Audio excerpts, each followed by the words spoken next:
people want to save the whales and they want to save, the I don't know, whatever. Because it's like every week it's something new, like save the rainforest, save this, save that. But I really believe that we are in such a point in evolution history where we need to save ourselves. And I know that sounds very selfish, but it's the humans that are out of alignment. You are listening to the Ultimate Biohack for Women, a movement of women who know what they want and go get it. You know the answers lie within. Reach in and grab hold. This is a movement of women who tune in and turn themselves on. Now you're biohacking the woman's way, integrating the art and science of hacking your biology like a woman. Tap your magic, conjure your yes, upgrade, elevate, maximize your potential.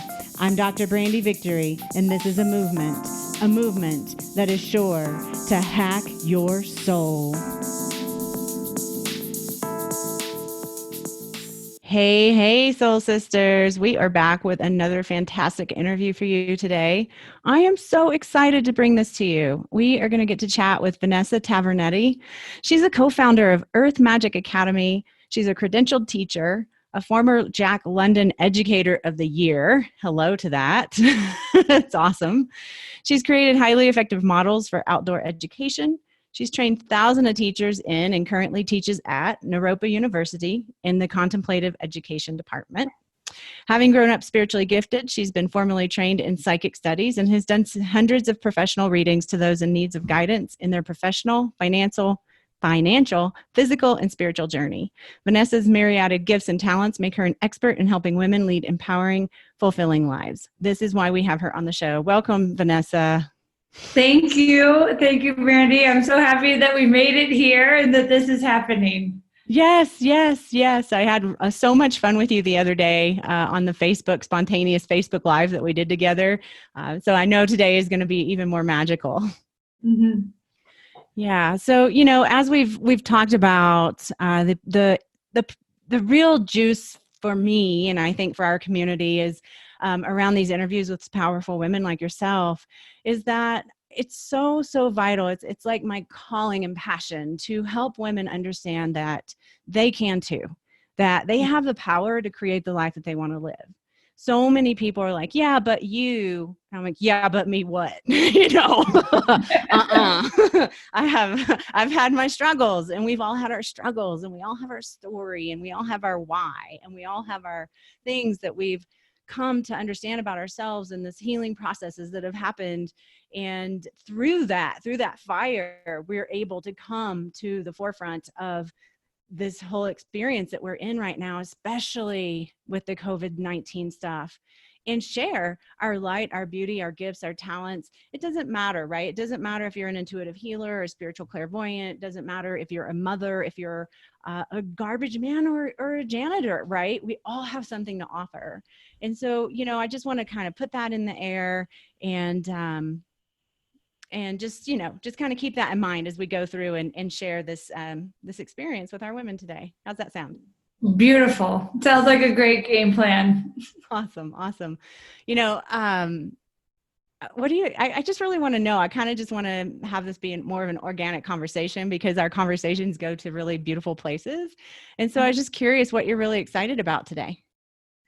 Oh, well, today I'm all lit up because I've been on a couple of video groups that are women and that are women encouraging women to truly step up during this time. And so if you're asking me right now, what I'm just bathing in is that, because I think this time with the COVID-19, but actually even like broadening it out to like 2020 and to where we are evolutionary is the time for all of us to step up and to take, like we were talking about, to take the pain and to take the stories and really let them be, but also stand behind our gifts and our missions of why we've come to the planet. So having gotten off of 2 of these meetings today, I'm just so hopeful, like filled with hope, that women are turning the story of how women relate with one another. I think for so long it was like especially in like corporate America, it was like, oh, I got to be one up on the next woman because it was so competitive. Yeah. And I think even in the world after feminism kind of had a chance to settle, you still feel that once in a while, like that there's scarcity in all of us succeeding, or like someone's light is going to be brighter than the other light. And I feel right now all of us have been stripped to this vulnerable point where we're all just like being ourselves and like supporting others being themselves, because it's just going to lift all of us up more. So today, that's what I'm excited about. I love it. I absolutely love it. Yeah, it's an interesting thing, right? Not being able to see people in person, but then having this solidarity that we have, and being able to connect via internet, right, through these meetings and things like that. And it just like it lifts my heart too. Last night I actually did I'm in this sensual dance class, the one I invited you to. They're doing it online. And Oh, so I was like, yeah, you should come. It's a different experience for sure, but man, how wonderful it was to connect in with my women, to see their hearts, to see them move their bodies, to see them open and release and let go and come into community with this wonderful group of beautifully powerful women. And that just, like you're saying, that just lifts us up so that we can continue to stay in the higher vibrational frequencies that we want to stay in during this crazy time. So yeah, hats off to you. Mm-hmm. I agree. And I also think I was on a call, I was doing a reading the other day, and that song from the Grateful Dead, The Women Are Smarter, I'm clairaudient, so it kept playing, and I often hear things through songs. And we do our readings together with both my husband and I. And I'm like, it's not really a time. I know we've been through a lot recently with women, standing up for themselves and kind of leading the way. And I really do believe that women are leading the way, but that we're not to leave the men behind, but to take them with us. And so I think that's where that women are smarter, that we have the capability to be like, when we're shining, when we're brighter, we're lifting our other women up, we're lifting our men up, we're lifting our children up, we're lifting our communities up. And I think that is where the brilliance of women's leadership is right now. So the more we can gather and support each other in that mentality, that it's, yes, we are leading, but we're also all gaining together.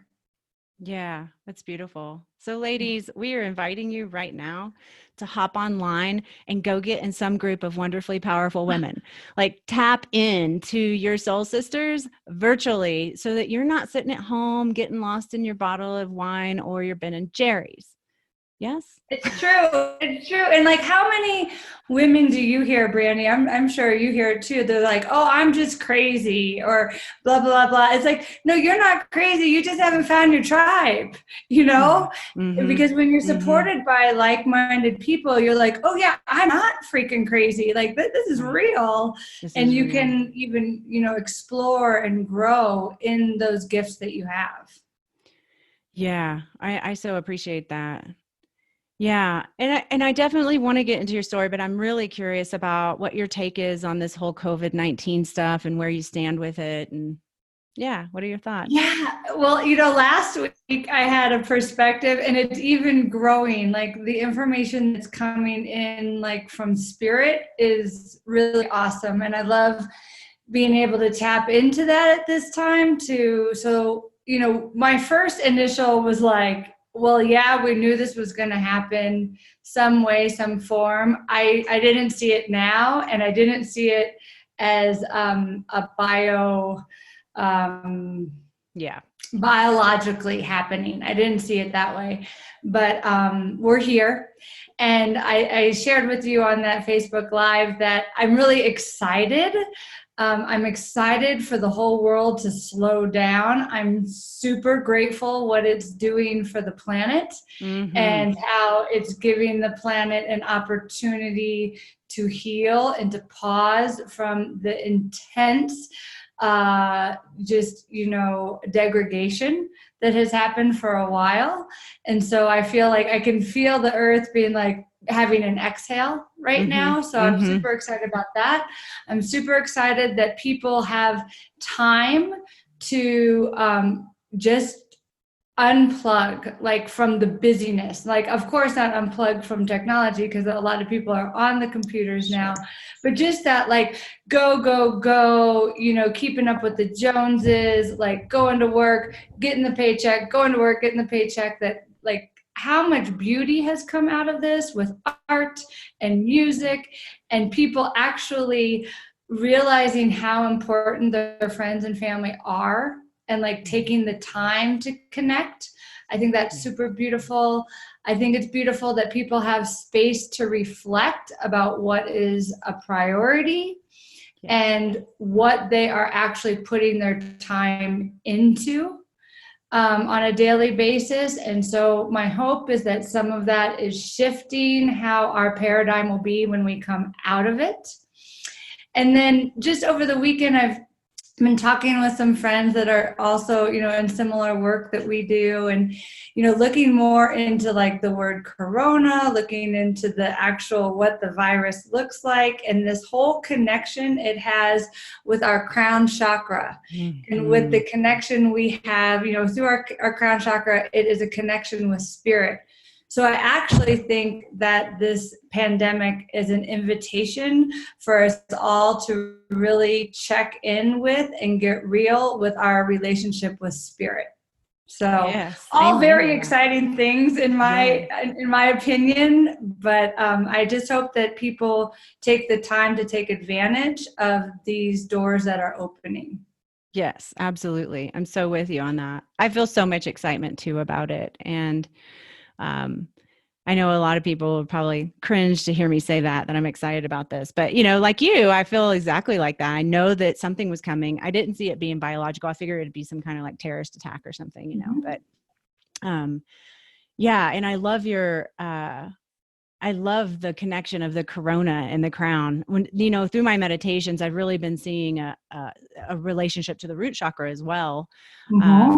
Just it's kind of been closed, but same when I tap into the earth energy and our root chakra, for those of you who don't know, or how we're embodied, how we relate to the earth, how we relate to sex and money and food and all things survival. So I've been seeing, like, a lot of closure just on a very deep level across the board, for all people in that way. And so, if we think about that, the connection to the earth, right? Us as physical beings, we're just between the earth and spirit, right? The earth and heaven. So we're like that conduit that brings through down spiritual expression into the physical world. And that's the joy, in my opinion, of being a human being. Like, that's what we get to do here. And yet so many people don't realize that they've been stuck in their job, their 9 to 5, they're giving their power away to their to-do list. And now we have this opportunity to reassess. Exactly. Yeah. I love what you're saying about the root chakra, because I think fear lives in that root chakra for sure. and keeps people from reassessing, and keeps them out of the creative and out of feeling sensual. I think that is 100% related to fear in that first chakra. So I agree. It is a beauty that we're living to be in both. And I just want to take a minute, something came in, like, yes, people are dying, and I don't want to be irreverent to the fact that, there are people leaving the planet. I do believe that all of us have a contract to come into the planet and to leave the planet. And I believe that these people that are leaving have a bigger contract to wake up the world, so that their deaths are not in vain, and that people can really evaluate, like, how did we get to this place? What is going on a larger level, so that those spirits can be honored in that way, that, like, this is a wake-up call, and it's important for us to wake up. Yeah, no joke. Thank you for saying that. Yeah, my heart goes out to everyone who's been touched by COVID-19. And that's really everyone, but especially the sick, the ill, the people who are dying, their families, The people who are in need, like, yeah, it's a little bit harder for some than others, right? And I do want to thank you for that. I do want to hold intention around holding space for their evolution as well, and that they're going through this process with the most grace and ease possible. So yeah, it's not easy. I never said it was easy, and it's not easy for us either. I mean, we've got a house. We want to keep our house, right? Right. Right. And so those are conversations that we have. And I personally am in such a good place right now. I've been really just like diving into my spiritual practice, like you said, right, Crown, diving into my spiritual practice with so much fervor and yesness, that I know that it's just like, it's just honing me, and it's keeping me stable and grounded and rooted and centered through this thing, which is awesome right now, because, my partner is kind of like, okay, what's going on? Right. And then we trade off on that thing back and forth, but it's just an interesting time to be able to support the people that are here for us to support, and that are yearning for support. So many people are yearning for support. So yes, our heart and blessings go out to all of you. Yeah, I agree. And I think with what you said, like with your partner, there's a greater permission right now. I think the majority, I'm not going to say all, but I think the majority of people like hold it together, no matter what.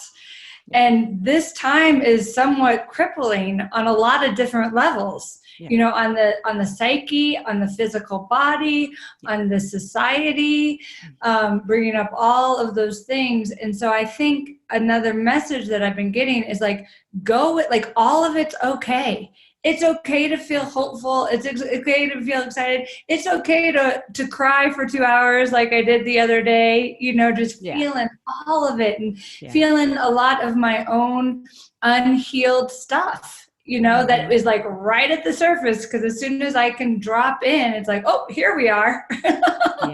And so I love that we have this time and space to feel all the feels. And just instead of like just going, because the going keeps us from doing that and keeps us from healing.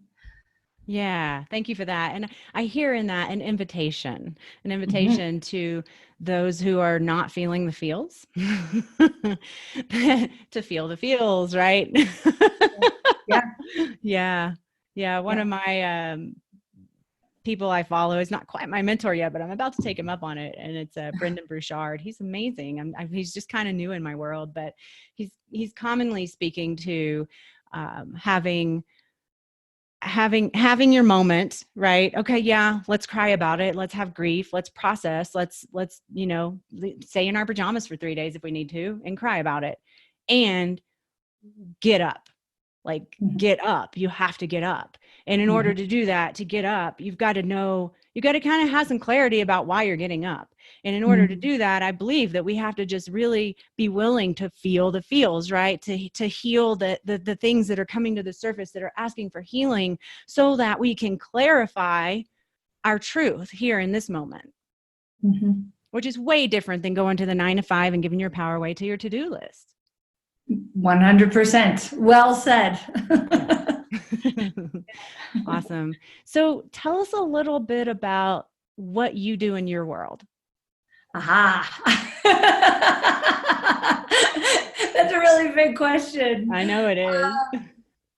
I think to the bottom line is where I'm going to start, is that my husband and I run Earth Magic Academy.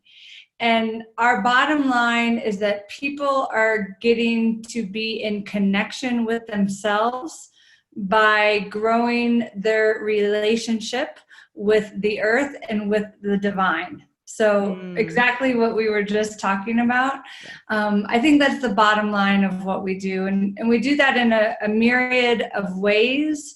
We run one-on-one programs we started with running one-on-one programs with children with ADHD or that were highly sensitive. And then that grew into us running those programs for adults. And then we sort of, we had been doing clairvoyant readings for over 10 years, done hundreds of readings, but it was all kind of in the closet because we really didn't want any of the families that we were working with to be like, you guys are freaks. Like, what? And like, Yep. we need to pay our bills. And so we kind of like kept that under wraps. And that was just like by word of mouth and with friends and family. But in the last 2 years, we have really just stepped out into our fullness.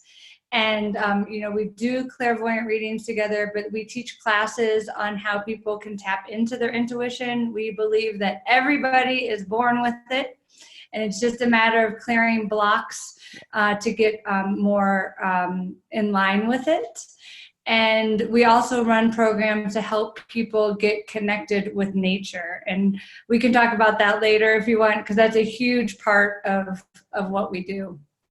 Awesome. Yeah. Yeah. So I'm curious because I've heard you say this a few times about working with the children who are sensitive. What exactly does that look like, and what is the outcome of working with a child like that? That's a great question. And I just want to go back step to what we were talking about, like with our contracts, with the COVID-19. I believe some of us, and because I think it started before the children now, it's just more blatant. I believe kids are being born super sensitive, and we have been, and especially children born with autism, I believe, and that are on that spectrum in some way, that their contract is coming here to point out all the things that are incongruent. And, to really take on some of the environmental pollution that is happening because it affects them so greatly. And so not just the environmental pollution, but kind of like our societal pollution too. Because a lot of these children, like, they can't deal with how school has been for the last 50 years because they're a new vibration of kids. And they have come here to make it so obvious that this is an archaic system. Right? The kids that are super sensitive to vaccines, right? They have come here to show us that this is a really archaic way of dealing with things by putting metals in vaccines. It doesn't go into the human body. And they have somewhat signed on to a contract to like sacrifice a big part of their life to be that blatant signpost. And so we love working with those kids because a lot of the parents and, the schools, they think that they're problem kids. And we love to come and shine the light about the brilliance that those children are bringing and what they are reflecting back to us.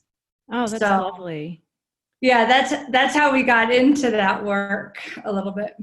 Yeah. Okay. So when you work with a kid who's sensitive, do you find that they like, I just think about my own sensitivity. I've been sensitive for a long time, but no one knew about that when I was a kid, right? I had to figure that out myself. And I'm still very sensitive, but I've learned tools over the last 20 whatever years I've been working on myself to, to manage and navigate the world without being bowled over. Mostly. I'm better every day, right? Is that kind of what you're doing for these kids, giving them tools so that they can navigate the world? And are you working with their parents? What is it?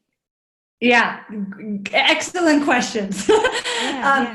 Our program with the children with ADHD and even with the adults with ADHD and are highly sensitive is a whole family program. It's a whole family in-home program because a lot of things go on behind closed doors. You can show up in an office and you can say all the things that you want to say and it paints one picture. But when you show up in people's homes, you get a little bit more raw data, I'd like to say. And so we go in and typically how it works is if it's a young woman or someone that identifies as a young woman, I work with them. And if they're a male, my husband, or identify as a male, my husband works with them because we believe in same-sex mentorships, for young people, because there's something about like identifying as yourself first that you can relate to these people. So that's at the core. But we go in and the first thing we do is we look at nutrition because a lot of the sensitivities, especially in the ADHD world, are number one, nutrition. And we like go through the cabinets and we like track meals, not for Jenny Craig or Weight Watcher calorie style, but more like, how many vegetables are you actually eating? Like, how many cooked meals, you know, in your home are you actually eating? And not to like, you know, point out all the bads. You know, we like to highlight like, oh wow, like look, you have this one great meal. Like, how can we make this meal happen more than once in your week? You know, so we deal with diet first. We do a little bit with herbalism. I'm an herbalist and I'm also a nutritionist, and so we bring those two in because our goal is that any child or person that doesn't absolutely need to be on pharmaceuticals is not on pharmaceuticals. So we use the diet and the herbalism to start to address some of those things that people have become dependent upon with the pharmaceuticals, because the pharmaceuticals are polluting the bodies. They're suppressing the minds, and they are polluting the waters. And so those are all things that we care deeply about, that we want to see that shift. And so then from there, we start to introduce some meditation and mindfulness tools that the whole family does together.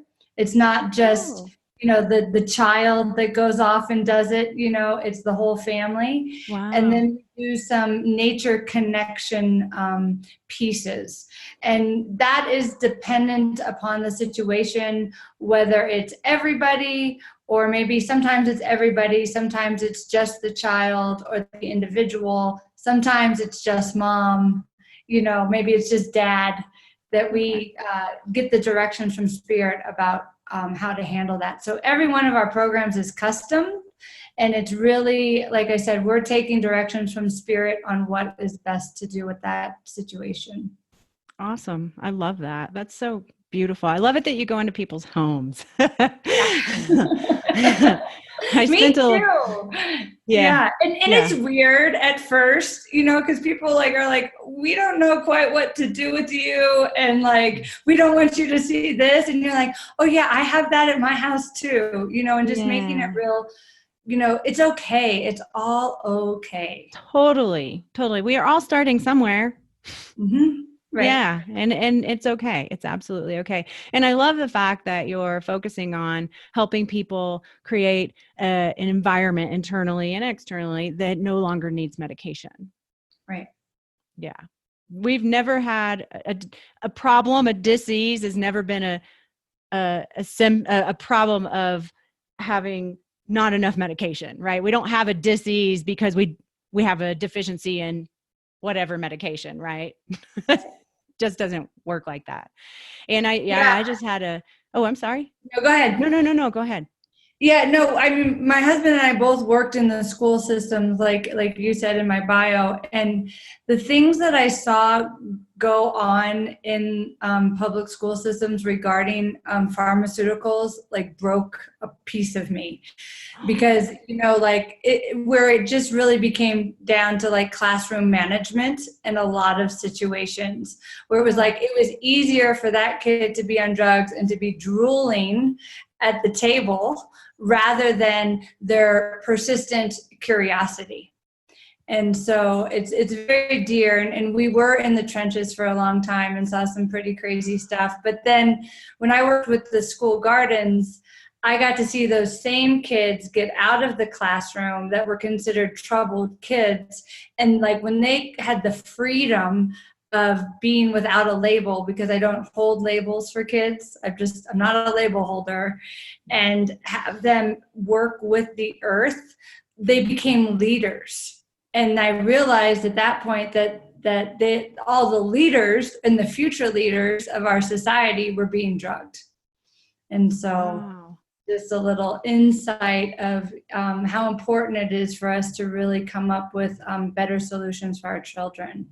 Yeah, no kidding. I just had a patient come into the practice who is bipolar, and she's been on medication for a very long time. And her statement to me is, I know that these medications are messing with my brain. Like she's not able to think, she's missing her words. She can't be in conversation with more than one person at a time, or she loses it. I mean, and it's, I'm not saying the drugs are the only thing, but, from her perspective, it plays a huge impact. And I know from my perspective, having recovered from bipolar manic depression, like I had it and I was medicated for a very long time. I haven't been on medication now since 2000. So 20 years now. But Good when for I was you. on that, yeah, thank you. Thank you. Yeah. That's big. It's big. Yeah, it is. It's big. It's big.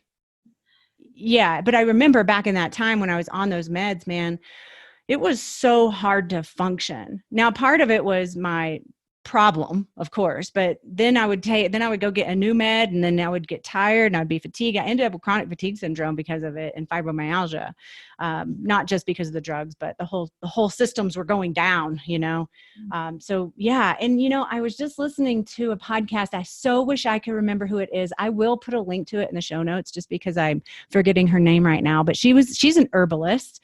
And, she was saying this was kind of like when she was first going to school, and you may have had this experience. I don't know. I just thought this was so profound. They were supposed to go get in touch with some herb or some plant in nature. And so her and her little group went out and they started picking, and I can't remember what it was, but what touched me so much is she's like, we started just messing with it. I don't know if they were picking it or touching it, or I think they were going to harvest some and take it and go do something with it. But just in the working with it, before they even ingested it or made a tonic, they were getting sleepy and all relaxed just from being in the presence of the herb itself. Yeah. Have you had that? I'm like, let's go there. Okay. I'll talk about this stuff all day. I love it. There is a woman who I greatly admire. She was a mentor to my husband. Her name is Sage LaPena. And she had said, she's a native of California. And she had said that it doesn't matter if we are picking the herb, if we're ingesting the herb, or we're weaving with the plant, I should say plant instead of herb, that it's all medicine. And that we as humans get to feel those medicinal benefits by simply sitting next to the plant. And so I love that, because I think we are in a consumer culture.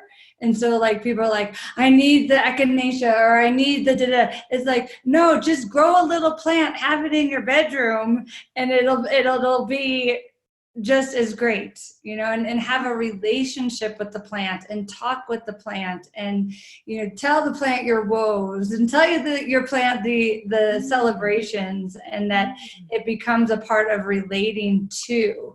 And so in that instance, they were relating to the plant, and they received the medicine back from the plant.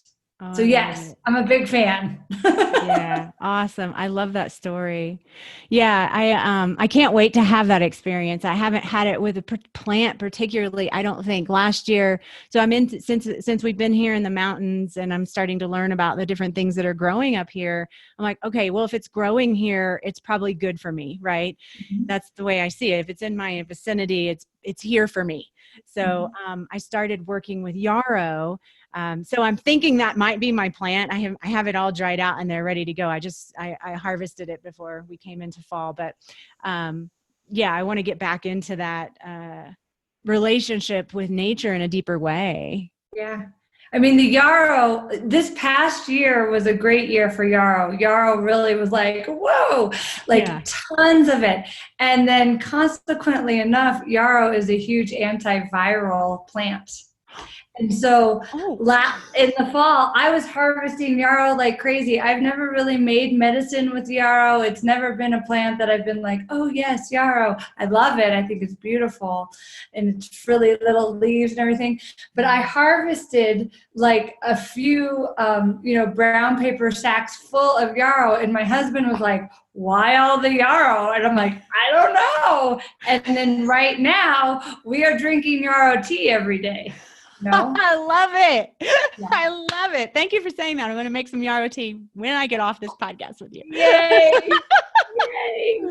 That's great. And then just along those lines of relating, something that I want to tap into. So, grandfather Stalking Wolf, who was a teacher of Tom Brown Jr., who was a teacher of John Young, and they all come, like, it's this coyote mentoring is what it's called, and it's primitive skills and deep nature connection. And I just want to give them a shout out before I say this stuff. But cool. Something that they really, it's an ancient practice, and it really can't be attributed to anyone, but they brought it out into the popularity. And that is to go to a place and you sit and you listen. And it's called a sit spot in their language. But in the forest, even in the city, where you go to something that's natural, a tree, a rock, a little creek, and you go there to that one spot and you go frequently.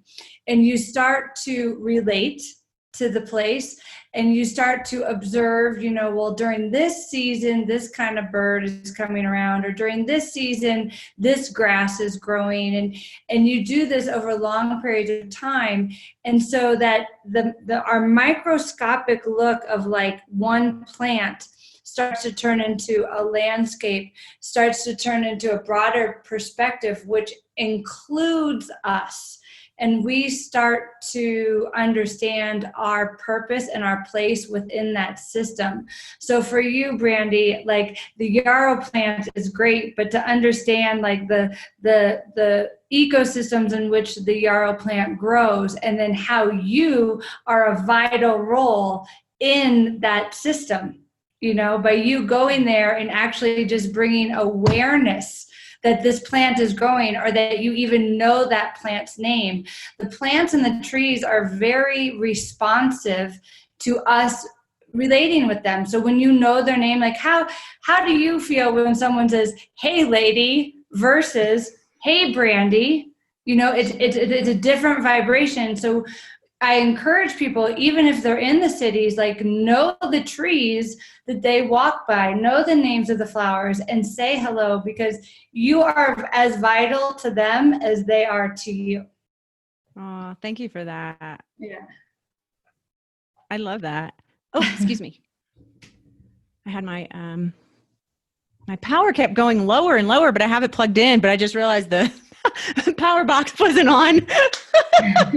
Okay. It's interesting. Kind of on this same note, I'm just going to kind of sidestep, because there's something that just like he's just come to me over the last couple of days is I have this tendency. I'm my constitution's very fiery. I'm go.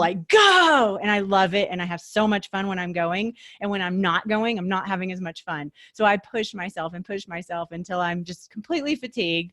And I've decided that I don't want to burn myself out, so I have nothing to give throughout the ages, right? So I'm really looking at how I'm burning myself out. And something that I often say is, how we do anything is how we do everything.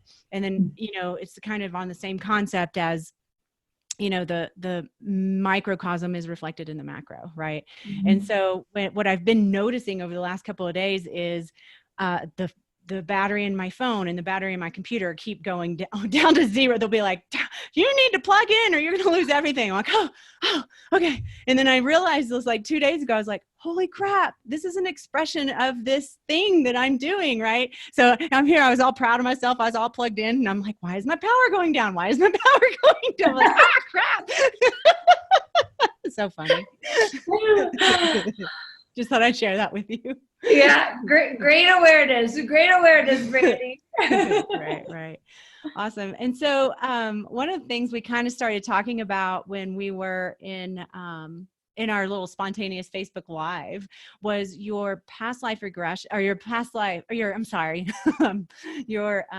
near-death experience. There we go.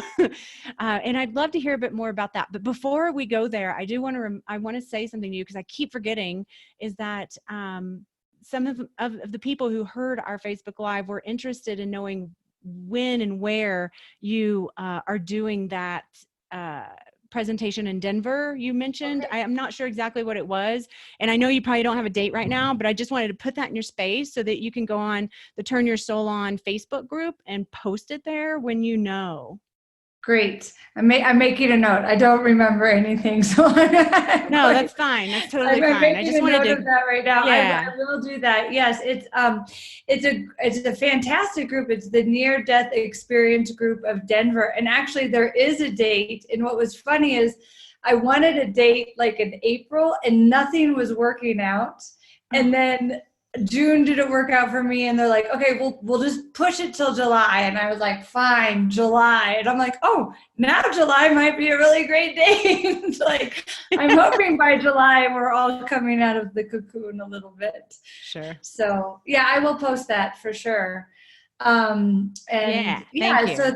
you're welcome. So thanks for asking. It's a pretty big question, and I'm going to go back to the beginning because I feel it gives meaning to the whole story and a little bit more of how Absolutely. I got there to that point.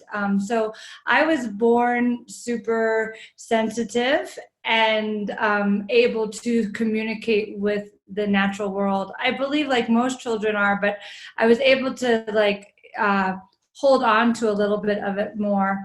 And I love my parents. I love my parents very much. But I come from a very Catholic mother.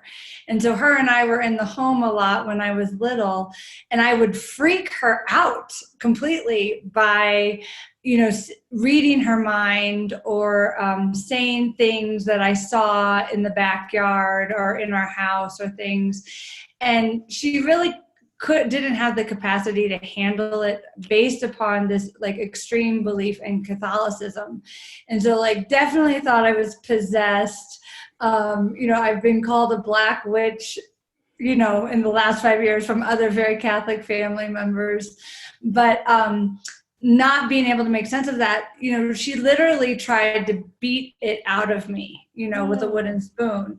And that was just part of my journey. And that was like the best that she could do at that moment. And I have complete forgiveness and understanding about that. But not having anyone to relate to or to turn to make sense of this whole world that I participated in, I thought that the best way to go was to drink massive amounts of alcohol and do massive amounts of drugs. So I was doing that twofold. So I started drinking when I was 11 and doing drugs when I was about 14, going into hard drugs, before I was 20. And twofold, trying to find numb the pain that I had felt from not being understood and not being heard.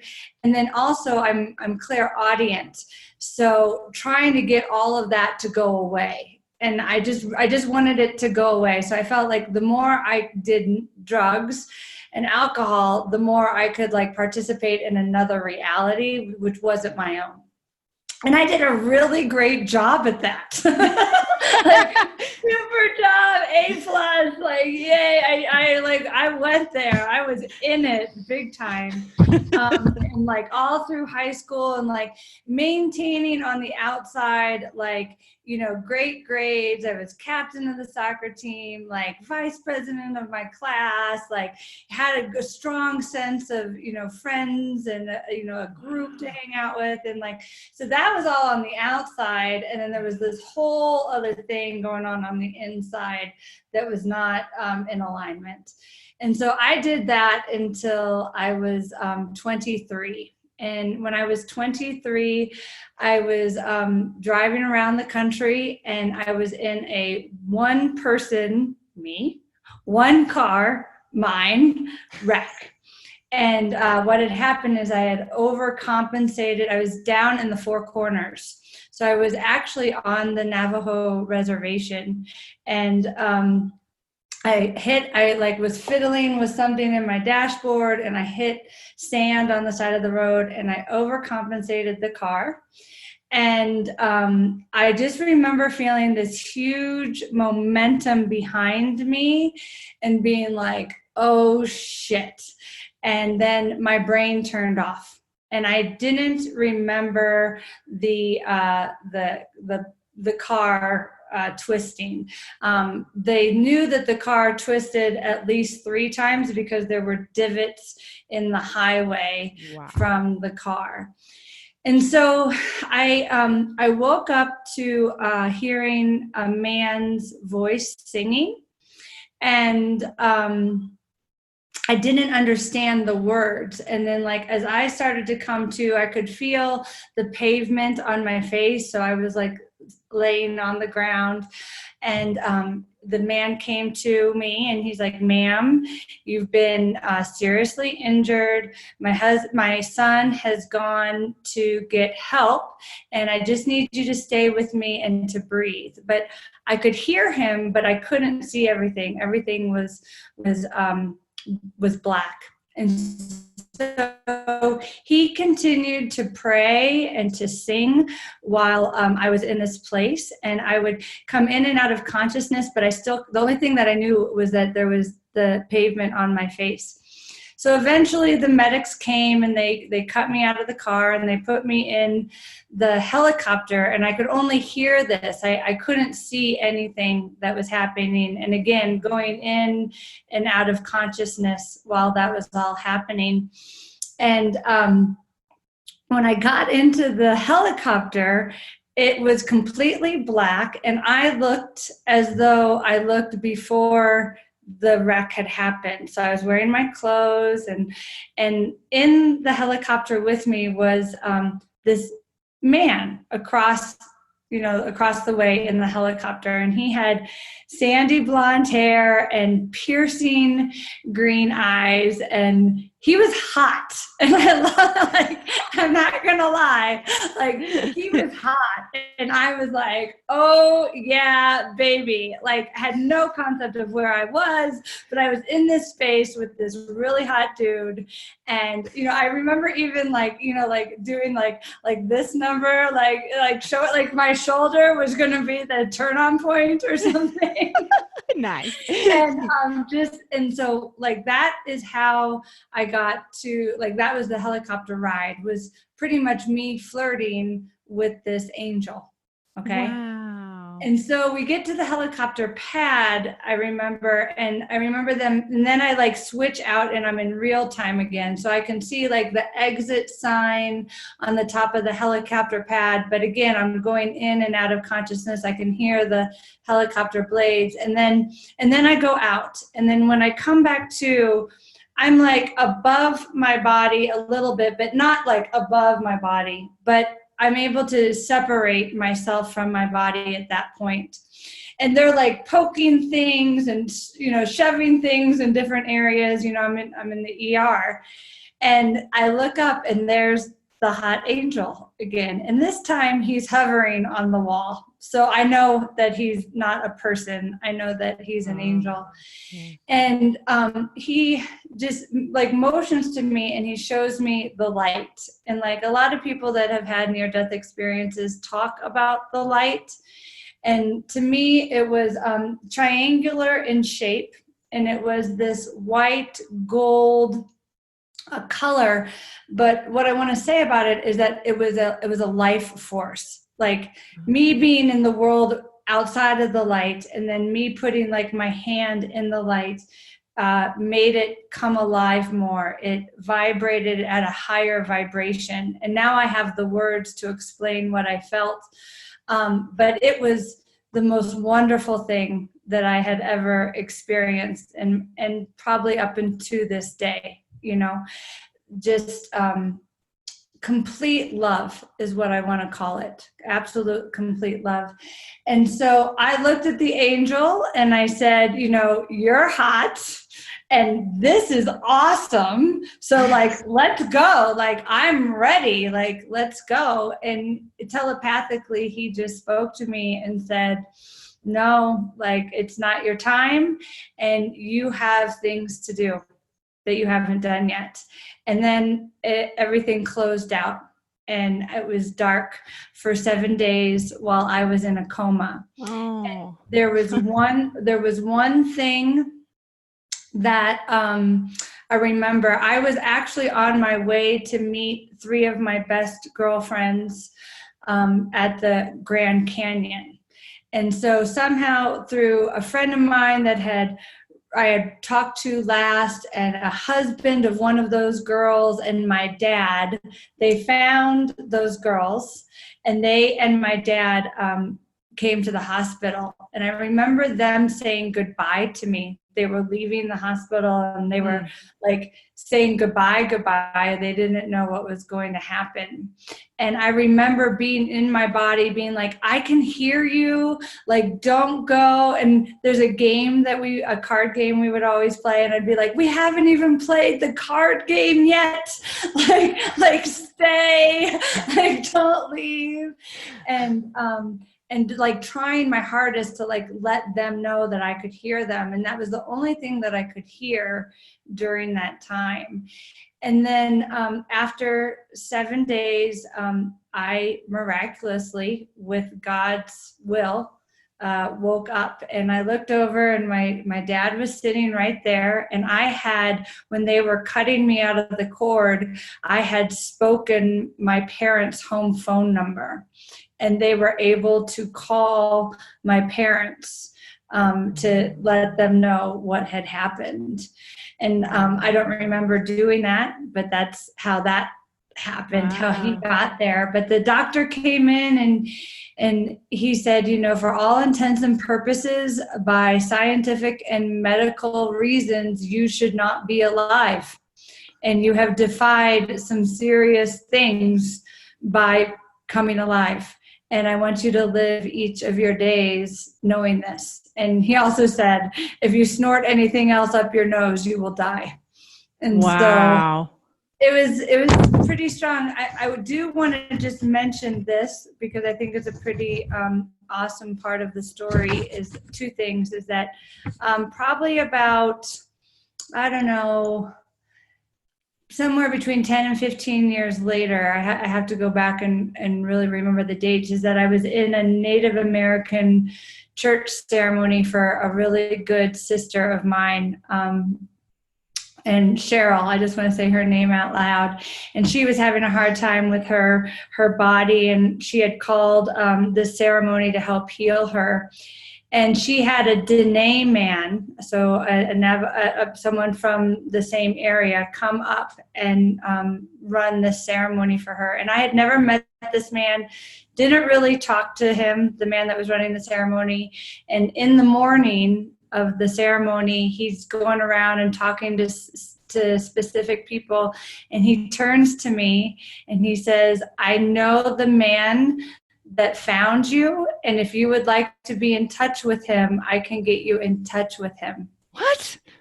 And yeah, and so after 15 years, I made contact through this medicine man, and the man who had found me didn't want to have anything. He didn't want to see me. He didn't want to have a phone call because he was afraid. I'm a white woman. And he didn't want to be responsible in any way for what happened, because he wasn't. But he didn't know me from anybody else. And so I was able to write him a letter, which was huge for me, just to be able to thank him for staying with me and for praying for my life. And that was a huge. And then like I mentioned on the Facebook page, just within like a year ago, I didn't remember anything from the coma. And a year ago, I was in a Kundalini class here in Boulder, and we were doing a meditation, and it just snapped.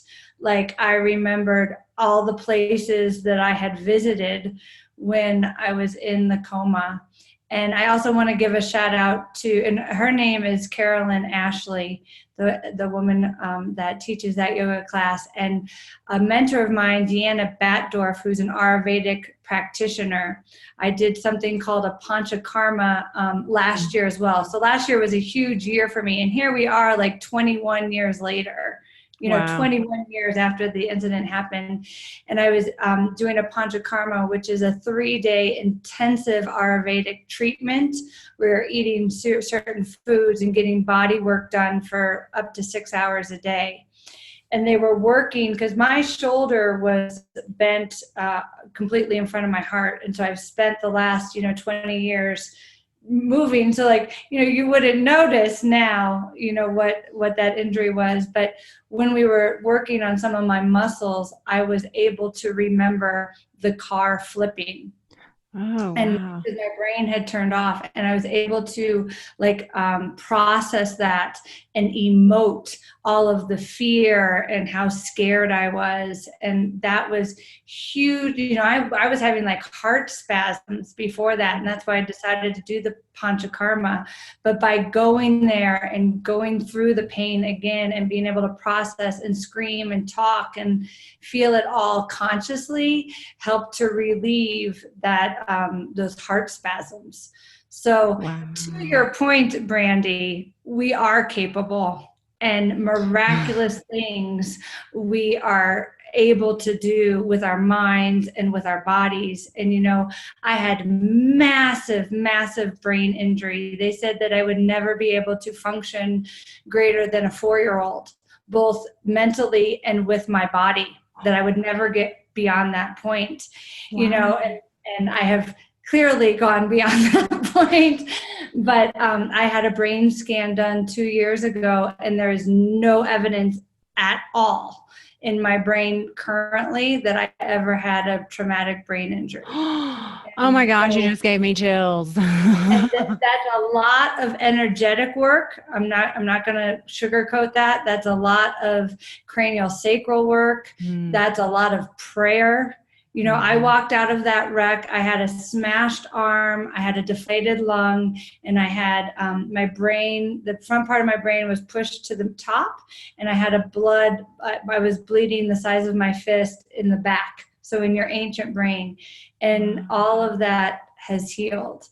And so we are quite capable of doing incredible things, I believe, with God's help. Yes, absolutely. Absolutely. Like we're not doing this on our own. No, not No. at all. And sometimes it takes massive change like we're going through right now, right? Like your wreck to wake us up. Yeah. Mm-hmm. 100%. I mean, I got, like, as soon as I was out of that hospital, I was like, I've got shit to do. I've got some things to do. Yeah. I'm sure you were. And if I remember correctly, you were telling me that you got a message, like, because it landed with me because I've heard other people speak about near-death experiences, but the one thing that's very different from what I've heard around the board is that you got a message while you were there about what you were supposed to be doing here. And I was just thinking, wow, how awesome is that to actually have someone tell you, go do this because this is what you're here to do. That's happened for you, right? Yes. So besides radiating love and light, which I believe is all of our true purpose, there was an assignment to help people connect to themselves through their relationship with the earth, and specifically with the food that they ate and the medicine that they took. And so that has been my life force and my life. I'd say not my force. I believe spirit is my life force, but like my compass, in every decision I make, especially professionally, like, is this part of that path or is this not, Yeah. Yeah. Yeah. And it's very cool. You have so much faith in that, right? And it takes that, because sometimes when we get rocky or shaky, or if I haven't been into my spiritual practice because I've been doing other things, getting into the vortex of crazy, then it's hard to know if am I on track? Like right now in my life, I'm like, oh yeah, I know I'm doing exactly what I'm supposed to be doing. I feel totally in the flow, because I've been in such deep connection with spirit. But there's been times where I haven't been, and it's like, oh my gosh, who am I? What am I doing with my life? Why am I even existing here? It's just an interesting thing, right? Most definitely. And we have those ebbs and flows. I think that's natural. Yeah. Sure. For sure. Yeah. For sure. Yeah. So don't hold it against yourself, ladies. Right. If you're not there. I mean, be so compassionate with yourself first. I couldn't use my arms for 2 years. Like, it was like between 1.5 years and 2 years. And I learned so much compassion with myself during that time. Like, Yeah, nope. And a lot of humility. Like I Mm. had to have someone feeding me. I had to have someone wiping my butt Oh, every wow. day. And, so just having that compassion, like, this is where I am, and this is what it looks like today. And it's not going to look like this forever. But right now, this is what it is. Wow. Yeah. Wow. What a story. So cool. Like, yes. Thanks for letting me share it. I've just recently got a message that I need to be sharing it more. And that's why I went down to the near death experience group in Denver, because I was like, you know what, I want to. When you've had an experience like that, you look at the world a little bit differently. And there was something that happened over Christmas that I was like, with my family, my husband and my daughter, my mom and dad, and like something happened, and I was just like, I just look at things differently because of this experience. And I need to be like, to our point earlier as well, like with our tribe, I need to be around people that understand this aspect of me better.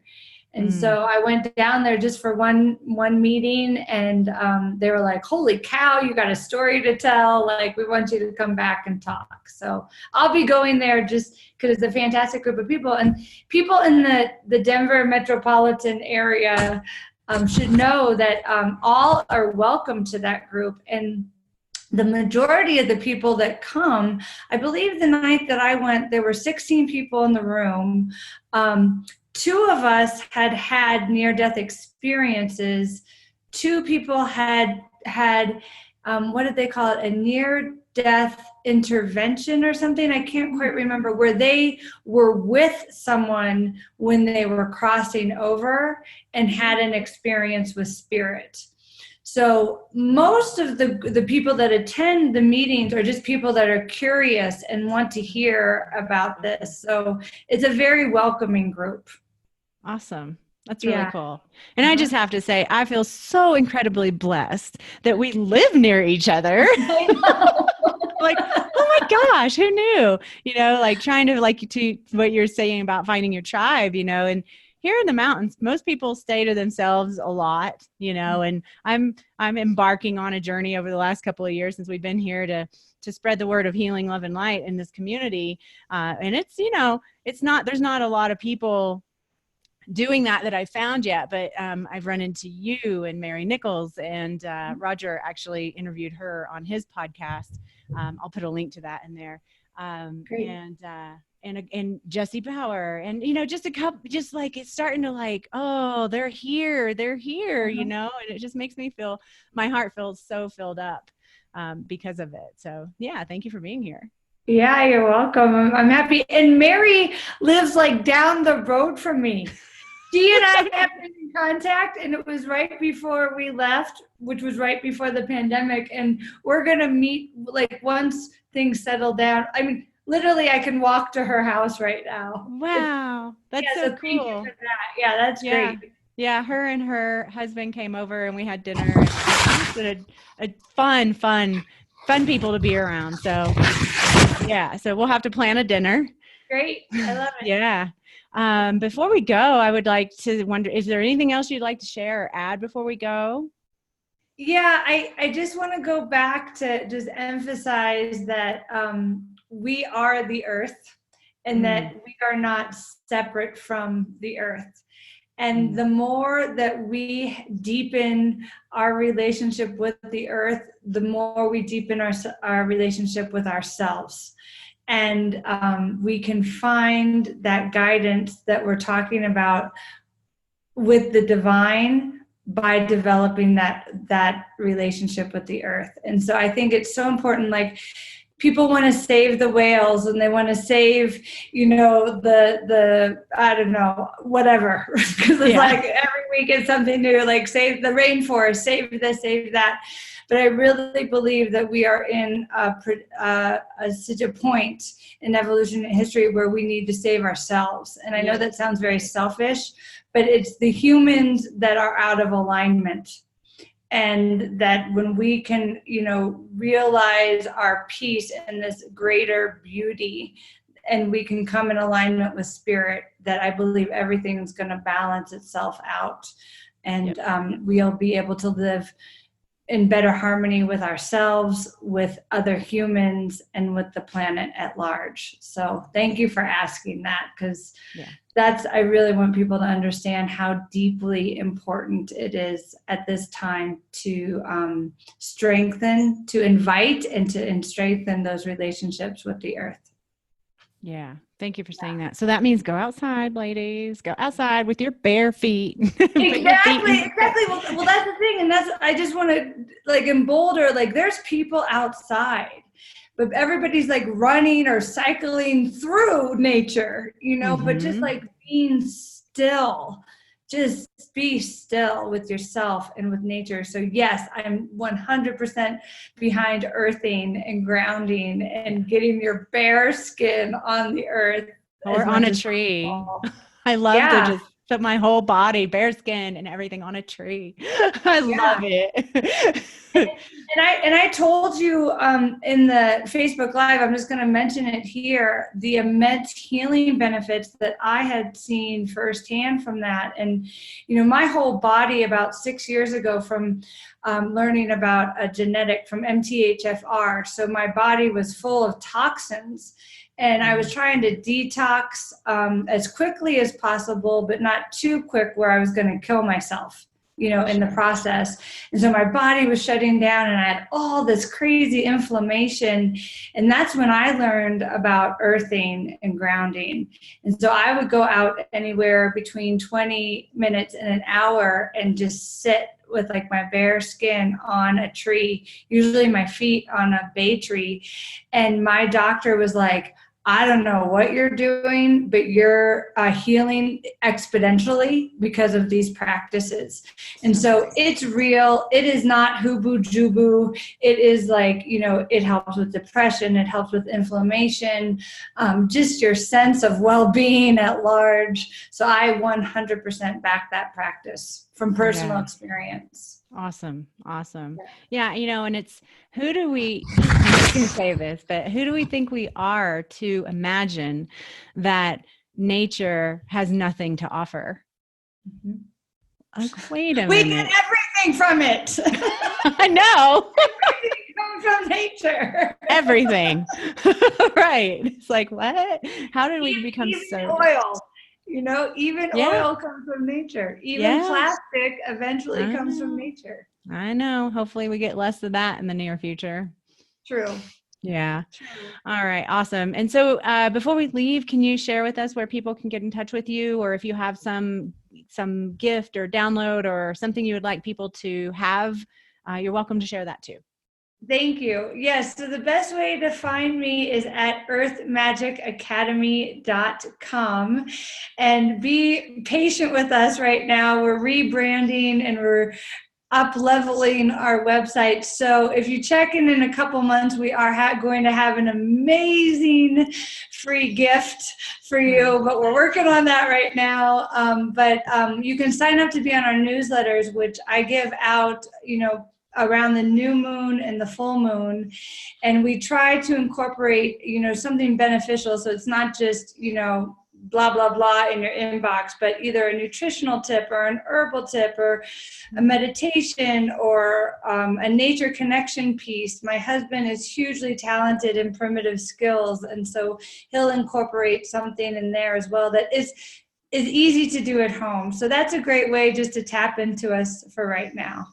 I love that. And I'll put a link to your website on the show notes as well. So beautiful. Thank you. Awesome. Brandy, thank you so much for having me on and for just allowing me the space to share about some of these awesome things that I've experienced in this lifetime. And I really appreciate what you're doing for women. Like when I first met you, we met at a coffee shop, and I just felt like I was walking on clouds after I met you. And you just have such a brilliant way of being present and uplifting women. So I just really want to say thank you for being you and for shining your light in this world. Thank you. I appreciate that. I'm glad you feel the vibe. It's hard not to. Awesome. I do like to ask people one last question before we go. Uh-huh. What is your number one biohack? I would say the earthing.